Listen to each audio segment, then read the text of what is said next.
किसी भी हाल में इस बार ईपीएफओ, ईओए या ईपीएफसी एग्जाम में सेलेक्ट होना है। जब लेकिन डिटेल नोटिफिकेशन में इस एग्जाम का सिलेबस देखता हूं तो वहां पे एक सब्जेक्ट मेंशन है elementary math, statistics and general mental ability. तो जनरल मेंटल एबिलिटी से समझ में नहीं आ रहा कि ये सिर्फ क्वांट होगा या रीजनिंग होगी, और अगर क्वांट भी होगा तो उसका डिकोडेड सिलेबस क्या होगा। तो इस दुविधा को मैं दूर कर देता हूं। इस वीडियो को एंड तक देखोगे तो क्वांट का डिकोडेड सिलेबस पता चलेगा।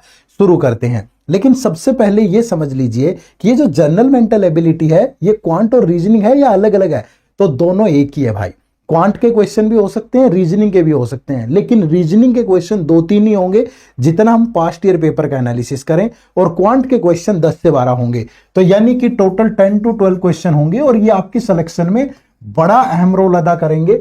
इसको मिस करोगे तो सिलेक्शन को मिस करोगे। अब डिकोडेड सिलेबस को भी समझ लो। अगर मैं पूरा ये प्रीवियस ईयर पेपर के एनालिसिस के बेस पे है, चाहे ईओयू है चाहे एपीएफसी है, तो आज तक जितने भी क्वेश्चन पूछे गए हैं वो सारे इन टॉपिक से क्वेश्चन पूछे गए हैं। इसका स्क्रीनशॉट ले लो, ध्यान रख लो। लेकिन इसमें ज्यादा जो जोर है वो कौन से चैप्टर्स पे डालना है। देखो, नंबर सिस्टम से काफी क्वेश्चन होते हैं।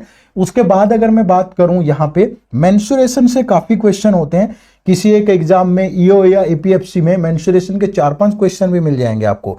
उसके बाद परमुटेशन, कॉम्बिनेशन, प्रोबेबिलिटी का क्वेश्चन भी होता है।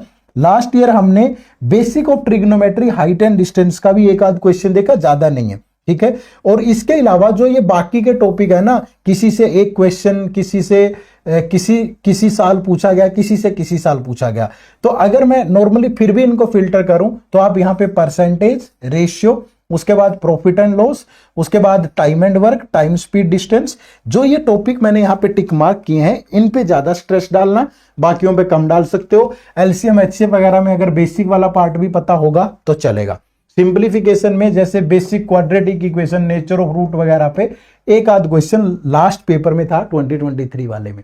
तो ये आपका पूरा डिकोडेड सिलेबस है, ठीक है। इसको बहुत अच्छे से कवर करें, प्रैक्टिकल अप्रोच लगाएं, ट्रिक के भरोसे ज्यादा ना रहें। यूपीएससी का स्टैंडर्ड कंसेप्चुअल है, ठीक है भाई, और प्रैक्टिकल अप्रोच वाला है।